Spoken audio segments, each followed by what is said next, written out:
Hello internet, and today's video is going to be a wrap up for the month of April. This is going to be my very first one. I've decided to chop my wrap ups sporadically throughout the month, maybe having 2 or 3 every month instead of just one, because after March and reading like 32 books, I did not have time to comfortably talk about the books that I read in a way that I thought was cohesive and helpful for those of you who are not planning to stick around for my book opinions later on. Because I know like that's not everyone's thing, so I want to have enough time to like give a little bit of my impressions about each book I read, other than like, that was okay, I didn't like that, right?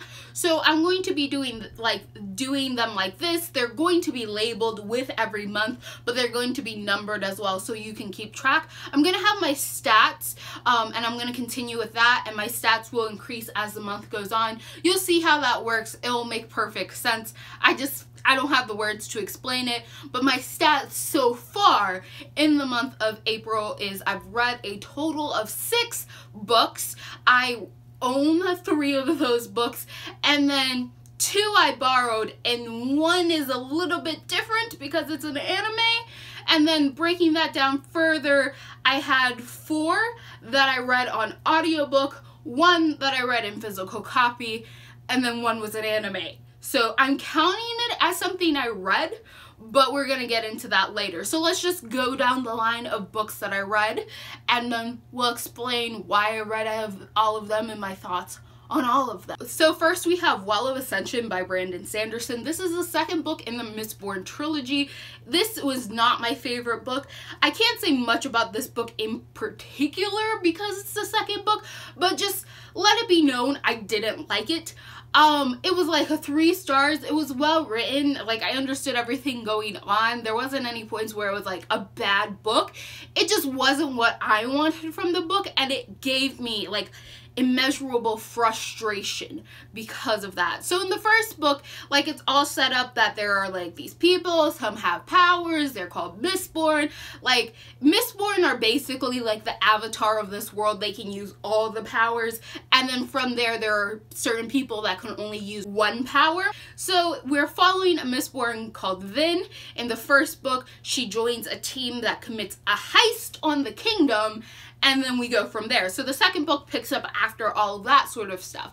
Now the second book focuses a lot on politics, a lot on the kingdom, on the people, on the relationships, on the world around them, that sort of stuff, and that was fantastic, but it wasn't what I wanted from the book. The name of this book is Well of Ascension, which points back to a prophecy that is given in the first book that kind of shapes their kingdom. It's the reason why their kingdom came to be the way it is. So I was expecting in the second book that I was going to focus a lot more on the prophecy, on learning about the Mistborn powers, because there were a lot of secrets going on there. There was a big reveal at the end of the book about being Mistborn and about like these alchemy powers, I guess. I don't know if they were, like, I can't remember what they're called, but the metal powers and like how you can mix them and blend them and stuff like that. So I was expecting in the second book to have a heavy basis on this prophecy, on researching what happened in the past, on researching like the old ruler and like all of that sort of stuff. But majority of this book is just focused on politics.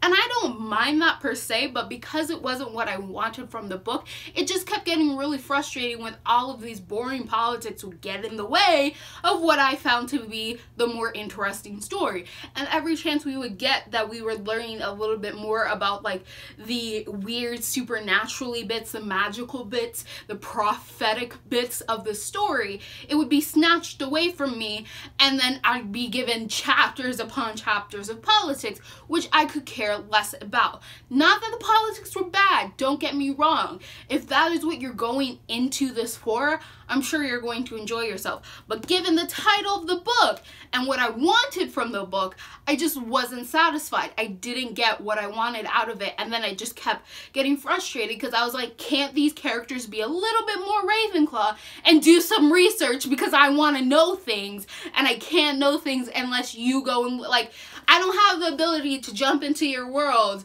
and go and research for myself, so I need my characters to do it for me so I can find these things out. But they simply didn't, and even towards the end I found that really lackluster, and like the reveals in the end, and I was just like, I still don't know enough, and I'm really nervous about the third book because it's like Hero of Ages, which is another word that is used in mentioning of this prophecy, and I'm just like, I don't know if you're gonna actually go into it the way that I want, because I'm pretty sure it's just gonna have a lot of action and a lot of politics that I'm not really gonna care about.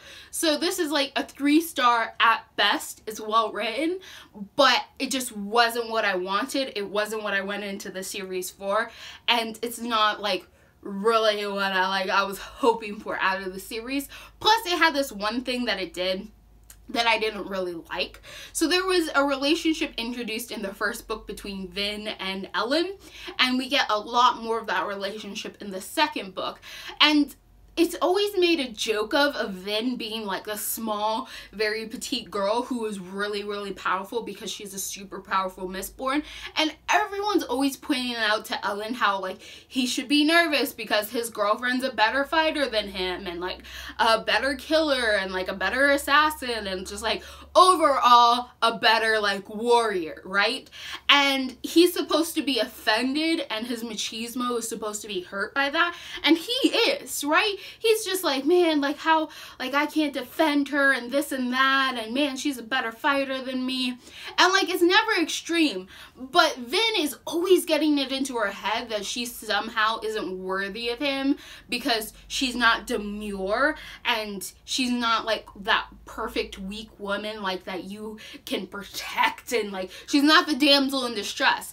So I didn't like that at all. I never really liked their relationship, but I definitely didn't like that aspect, because I was like, if your partner is a capable person who's able to protect those around them and you, it shouldn't matter like what gender they are or what's going on or your dumb pride and machismo. You should be proud that you have a partner that is a very, very capable person, right? Like, your partner being a capable person should never make you angry or self-conscious. Like that's just not something that should be happening. You should be proud that your partner is a capable person who's bringing like something to this relationship with you, and you shouldn't let your little machismo-ness get in the way, and your partner should never feel bad that they're a capable person or better at than you at some sort of thing. Like, that's just not how it should work. Like, why are you angry that your partner is capable? Maybe I'm reading too much into it, but it was something that kept like bothering me, because I was just like, why is everybody having to point out that Vin is a girl? Like, we all know it. She can kick all your asses. We also know this. Why are you angry that she can do that? Like, why is your pride hurt that she can potentially protect all of you? Because all of a sudden, when you guys are in a fight and you need protecting, it's perfectly okay that Vin is ultra powerful, but when she's beating you at little hand-to-hand practice matches, ooh, you got beat by a girl. Tell me how that makes sense. Like, you're perfectly okay with her being super strong when it's fighting your enemies, but when she's fighting you and proving that she's super strong, he got beat by a girl. Vin is just this tiny girl. How could he get beat by her? Ha ha ha. I got tired of that real quick. So next, I read Ready Player One by Ernest Cline. This was something I was interested in. I have read a previous Ernest Cline book that was Armada, and I heard this one was a whole lot better. Unpopular opinion, I actually liked Armada a lot more than I liked this book, mainly for the main character aspect. While Armada was really rushed, I could like the main character a lot more than I did in this one, because as it went on, you could definitely tell that this main character was a privileged white boy gamer. Like, you could definitely tell.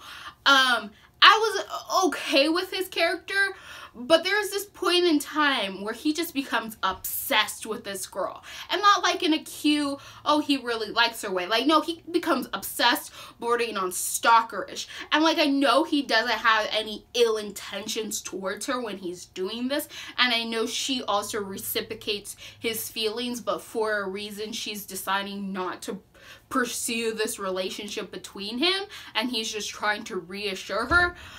But oh my gosh. it was so creepy. Like, I was just like, dude, calm down.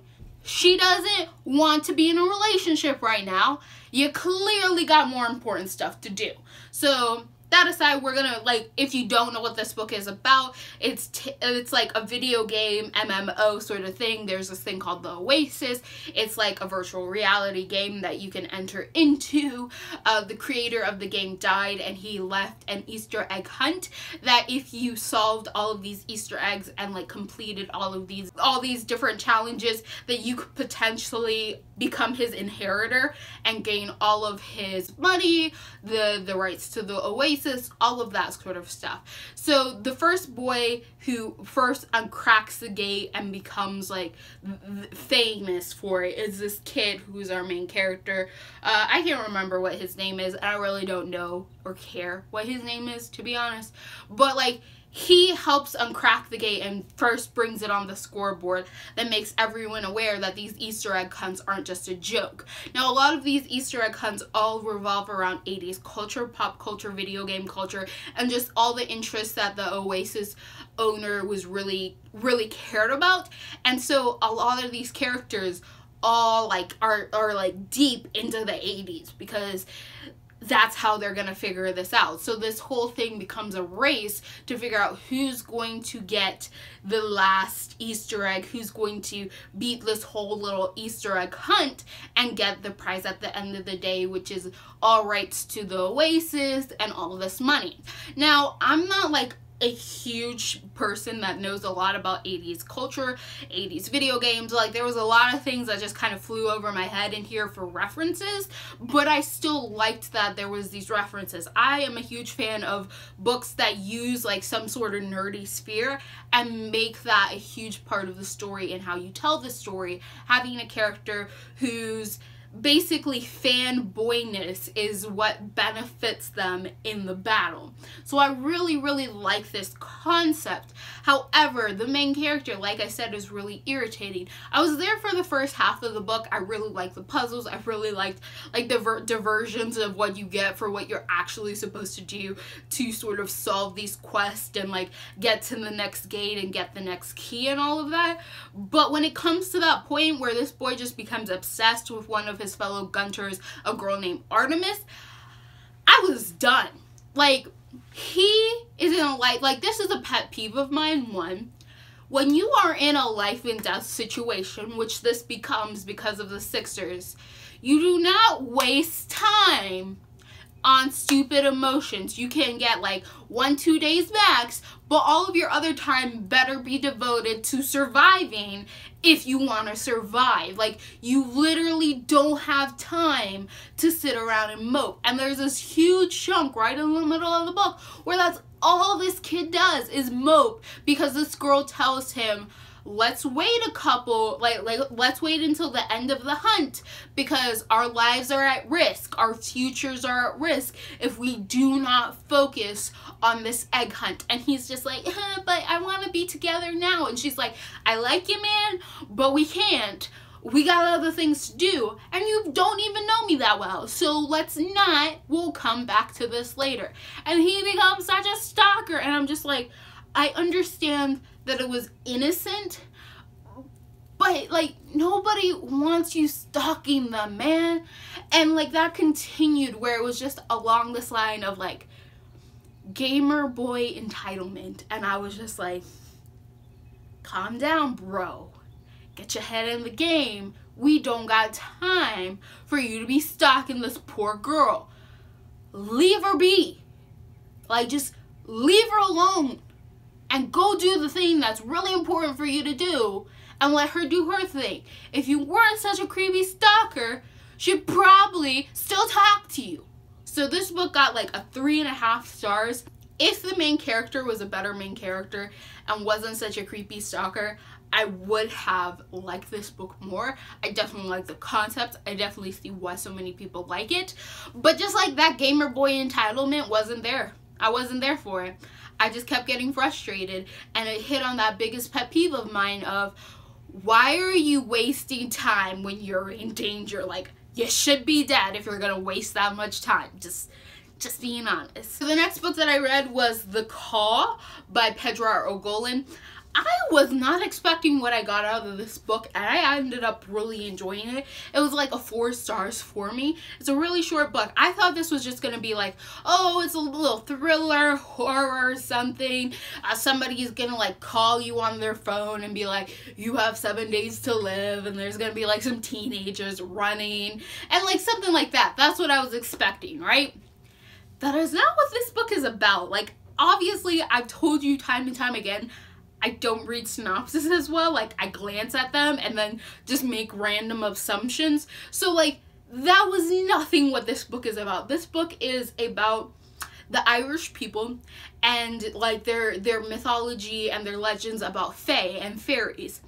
And so, long ago, they had fairies on Earth in the land of many colors. Humans came in, the Irish specifically, they came in and they're like, we're gonna live along with you. And eventually the Irish kicked the fairies out into this other land called the Grey Land, which is like a horror show. It is so horrible. And 25 years ago, the fae figured out a way to reach into the main world and pluck out humans and take them to the Grey Land. And this lasts for a time of 3 minutes in like regular Earth time, but in the Grey Land that's like a couple hours to like a day. And the fae are going to hunt you down while you are stuck in the Grey Land and send you back mutilated if you don't survive. So they're going to try to catch you and mutilate you and torture you, and then after those 3 minutes are over, you're sent back, your mutilated body. If you survive, your survival body, I guess, but like you're stuck in that world for 3 minutes, so you want to make those 3 minutes count. So this book follows a bunch of kids who are trying to prepare so that they can survive their 3 minutes in the Grey Land, because the fae can only target those who are in this perfect stage of adolescence, so from anywhere from 11 to like 19 or so, that time of pure adolescence, because that's the best time where they can fully reach out and grab you and steal you away. So this whole book is following this one girl. Like there's one main character, but there's a lot of different like points of view that you see of like all these different children dealing with this struggle of trying to figure out how to survive. So our main character, Nessa, is determined to survive, and she has a lot riding against her, and nobody believes that she can make it because as a child she had polio, and that really crippled her legs, so she can't walk or run very well. And if you're gonna be hunted, you kind of need to know how to do those things.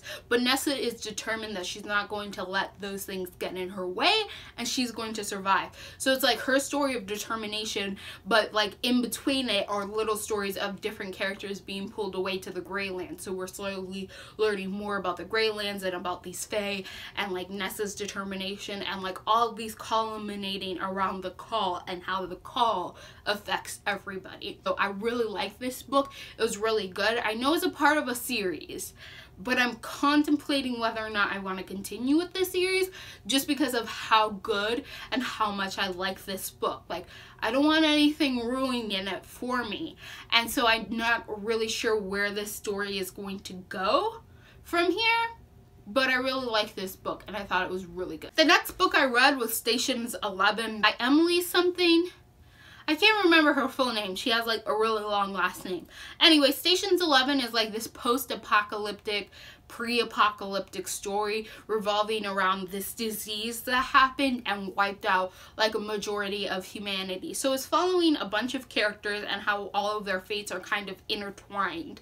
And it flips back and forth from apocalyptic story to post-apocalyptic story, and goes back and forth between these characters' lives before the collapse and after the collapse. It ends up being a really, really good book. I was okay and pretty, okay, this is a good book for most of it, but towards the end when I was really seeing like how all of these characters' lives affected each other and how like the world is like a small place after all, and you can see how like every little person slightly affected another person, and that person slightly affected another, and like how all of these things like work together and how they all connect in small little ways.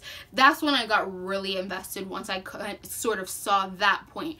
It got a little bit confusing flipping back and forth from like pre-apocalypse to post-apocalypse, from the different age gauges in each one, because sometimes you would have a post-apocalypse story, but like it'd go from past to present to present to past, all mixed up there. And like same thing with like the pre-apocalypse. You kind of just have to figure out like the memories and how it's choosing to tell the story. So it's sort of a little bit confusing, but I thought it was good overall, and I really love stories that have like those little small connections that end up like tying all these characters together. The next book that I read was The Diviners by Liv Bray. This is the first book in a series. I read this one for the Owls exam. I also read Ready Player One for the Owls exams, but I forgot to mention that. But I read this for like the history of magic exams, because this takes place in the 1920s. I'm not a huge fan of historical fiction or fiction based in the past, mainly because I don't like Western Euro past centric stories, because I get really tired of the sexism and the racism always depicted. And I feel like a lot of authors feel like they have to put those in and just basically demean their characters through the use of it, because that's realistic. And I'm just like, you don't have to demean your characters for that to be a conversation that you have in your books.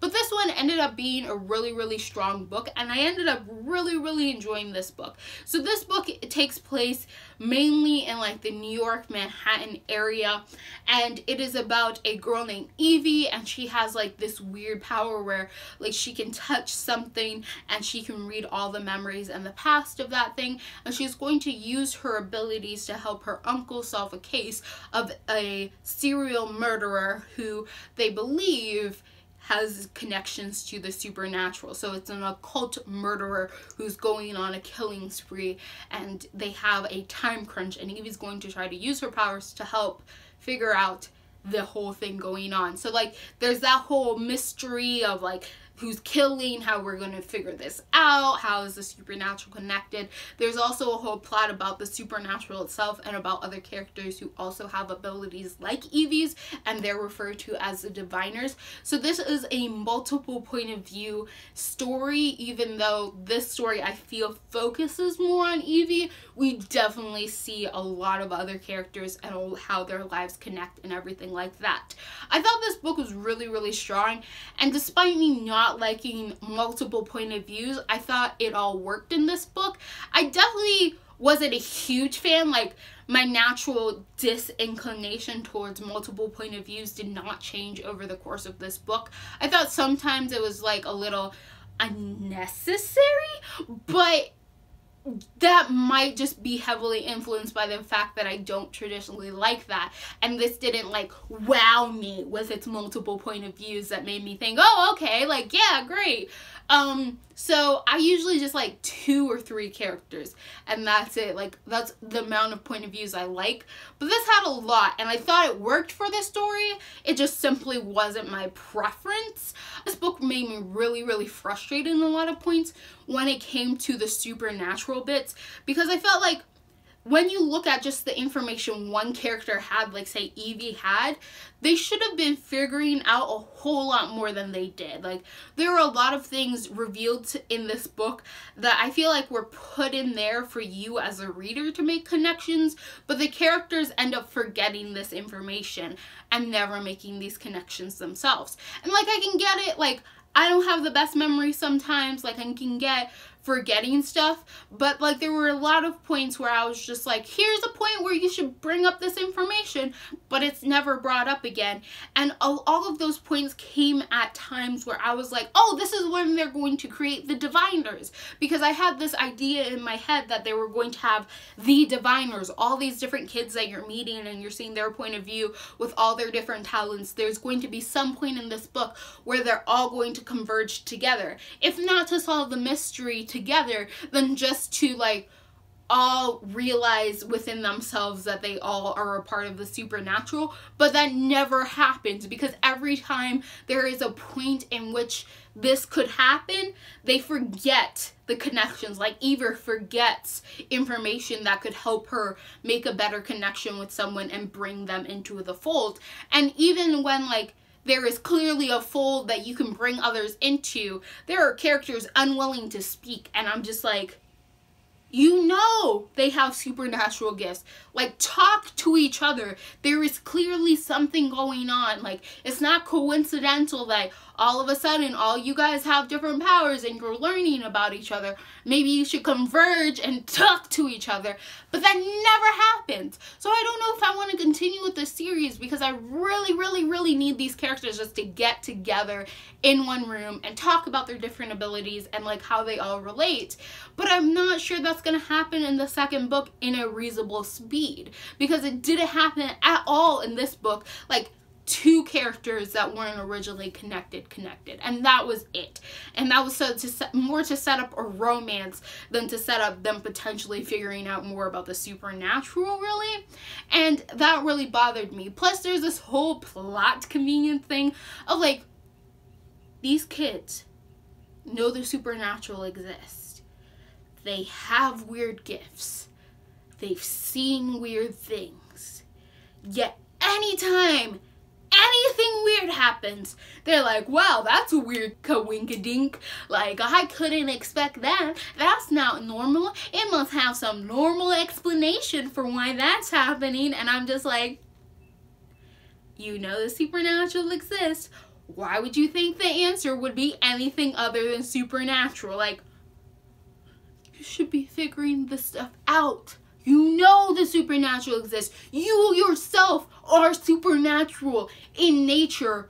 Why are you willfully ignoring the supernatural things happening around you and trying to come up with like normal explanations? Or they explain away everything, which is probably why they forget all of this important information, because the moment something supernatural happens, they constantly try to explain it away and forget about it. Like, they just forget that was even a thing. And I'm just like, stop explaining away stuff. Remember things and stop trying to think the supernatural isn't real when you yourself are supernatural. So, I like this book. It got a 4 stars. That whole thing, like this whole supernatural thing, the whole diviners thing, could use a whole lot more like work, in my opinion, for how these characters need to be thinking. But otherwise, I thought it was pretty solid. And despite it being historical fiction, that actually wasn't what brought this book down in my eyes.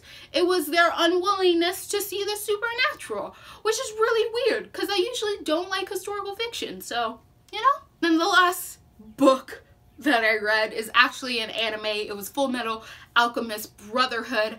I was only planning to watch 10 episodes for the sake of the owl exams on the potion parts, which needed to be about alchemy, right? I ended up becoming obsessed, and I just finished all 5 parts. Like, I finished the whole series. I watched all of it. I watch anime with the dub version, so I have to use subtitles because I don't know Japanese. So I figured, because Brotherhood follows so closely with the manga, and the fact that I need to read it anyway, that kind of cancels out the fact that I'm watching stuff happen versus like looking at stilled pictures on a page. So like, I'm counting it as read because like I know the whole story and I had to read the subtitles, but I watched something. So it's a weird place. I did like Full Metal Alchemist.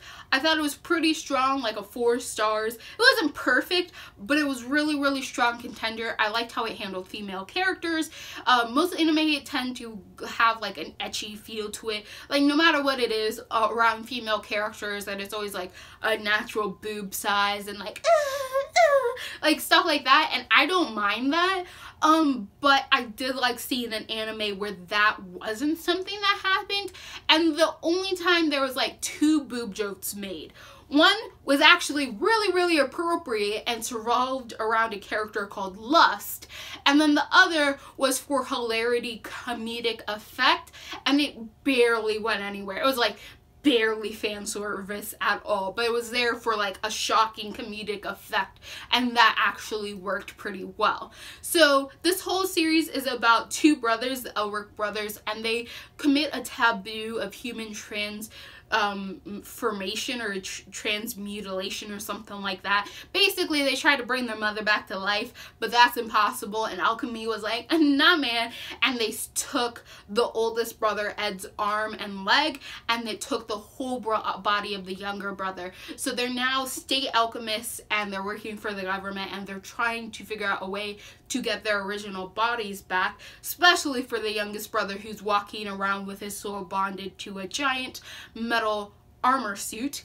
And along the way, they start to find out more about these creatures called homunculi, more about the Philosopher's Stone they've been searching more, and more about the corruption happening in the government and how deep it goes. I really liked how clever this anime was. Like, there were a lot of points where like these characters had to figure out how to get around the corruption going on, and they had to sneak codes and messages to each other, and I loved every bit of that. Like how like everyone thought these guys were broken and on the ends, and they were like, no, we're gonna figure out how to still communicate with each other without you knowing about it. And I really loved all of those little intricate moves of politics. Like, I actually, like, despite how it sounded at the beginning of this video, I actually enjoy when politics come into stories and how it works.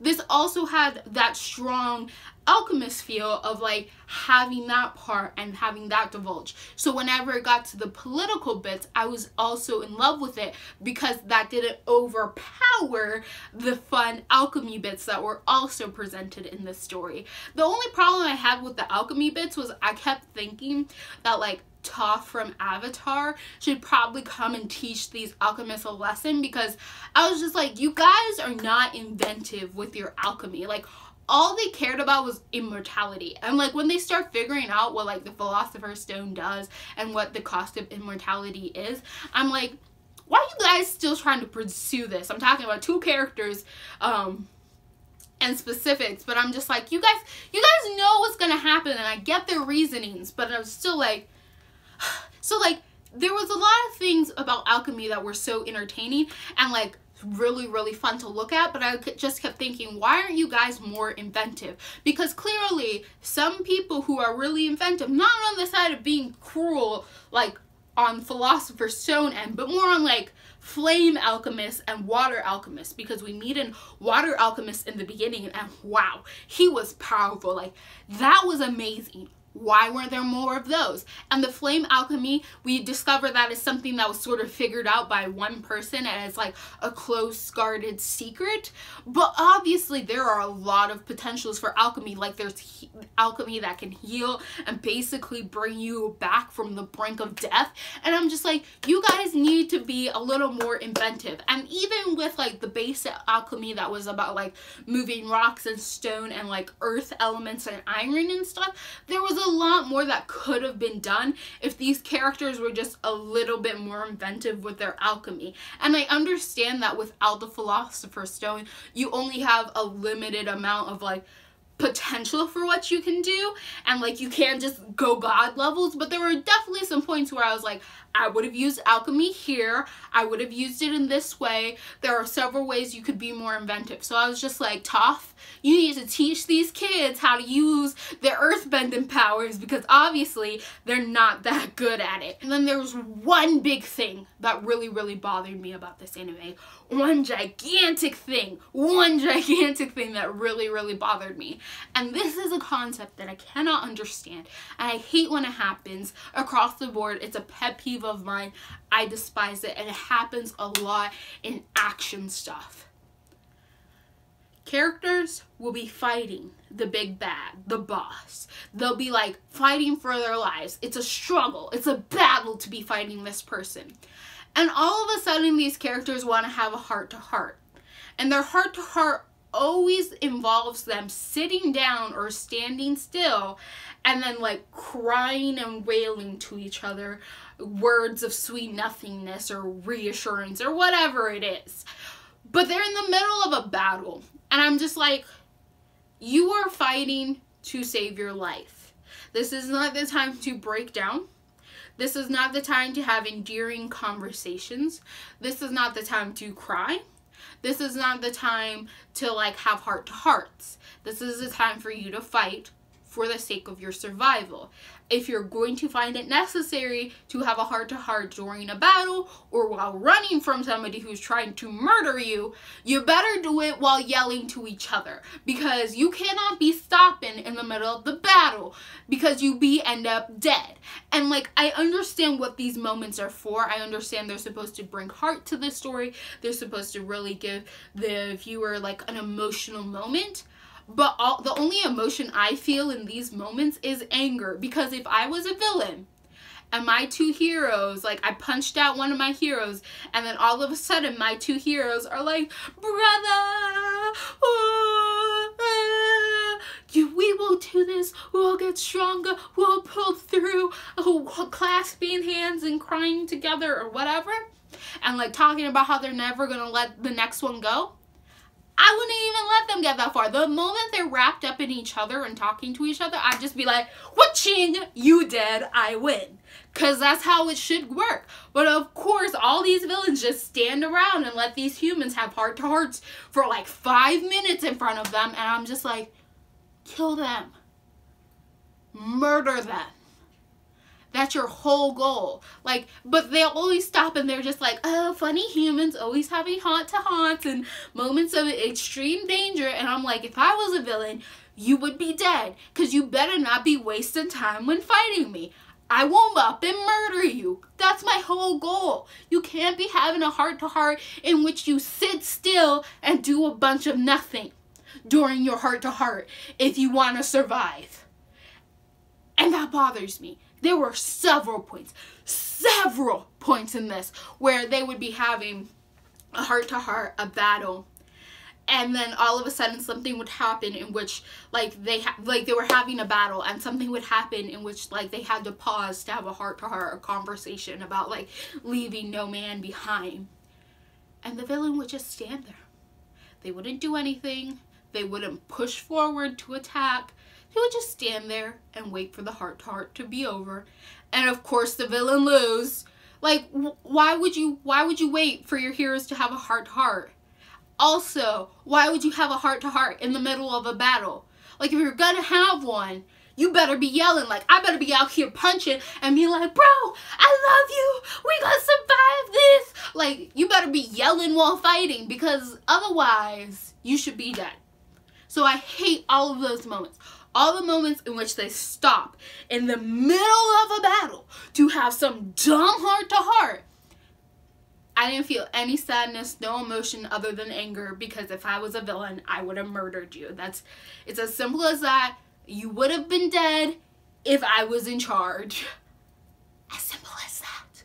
So yeah, that's my biggest pet peeve. That was the one thing that I hated the most about the Full Metal Alchemist series, is that continued all the way through. In the middle of the battle, you'll want to have a heart-to-heart. And it's like, it's not like somebody else is fighting and like keeping the villain busy. That's why you can have a heart-to-heart. No, like, you're the only ones fighting the villain, and the villain is just conveniently standing by. Doesn't make sense. Also, one book that I DNF'd. I DNF'd In a Dark Dark Wood by Ruth Ware. I got this on audiobook and I had been waiting for the audiobook forever. I got like a chapter in and realized I just didn't care. I was just like, it was a struggle for me to start carrying.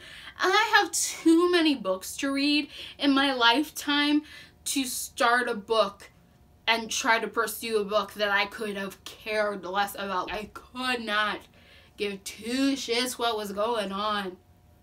And I don't got time for that, so I DNF'd it.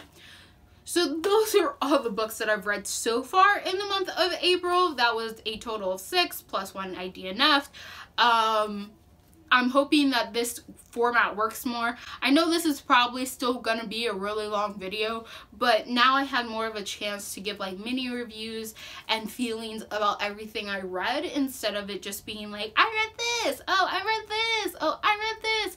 So I'm hoping like you'll enjoy this more, because I enjoy these more, like when I actually get a chance to share what I thought about a book rather than just say, hey, I read a book, because who freaking cares? You would just follow me on Goodreads then if you just wanted to see what I was reading, which you can, but like, you know, I expect more from myself here. So if you also think heroes should die if they stop to have a heart-to-heart in the middle of a battle, give this video a thumbs up, because I feel like heroes should just die.